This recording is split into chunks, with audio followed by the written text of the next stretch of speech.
Memberikan perhatian terhadap pengabdian para pegawai negeri sipil di lingkungan pemerintah Kota Palembang, penjabat Wali Kota Palembang Ahmad Najib secara langsung melaksanakan penyembatan tanda kehormatan Satya Lencana 30, 20, dan 10 tahun kepada pegawai negeri sipil bertempat di ruang para meswara Pemkot Palembang.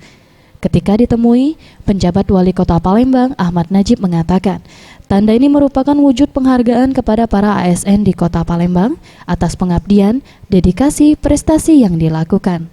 Untuk para ASN yang menerima tanda kehormatan Satya Lencana ini adalah ASN yang sudah mengabdi mulai dari 10 tahun, 20 tahun, hingga 30 tahun. Diharapkan dengan penyematan tanda kehormatan ini dapat menjadi teladan bagi para ASN yang lain untuk meningkatkan kinerja dan mempertahankan perilaku yang baik. Keputusan ya diberikan dalam Satya Lencana, ada yang 10 tahun, ada yang 20 tahun, ada yang 30 tahun. Ini menjadi teladan bagi ASN yang lain. Mari kita tingkatkan kinerja kita, perilaku yang baik kita menjadi contoh.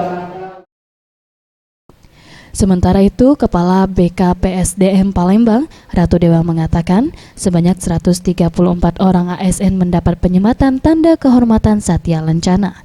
Dengan 2 orang berasal dari Eselon 2 Pemkot Palembang, 76 orang Eselon 3, dan sisanya adalah guru. Berapa Kak jumlahnya Kak? 134 orang. 134 orang. Jadi yang Dari mana Pak? Yang paling banyak? Eselon 2 orang, Eselon 3 76 orang, sisanya adalah guru. Sisanya Tim Liputan Sriwijaya TV.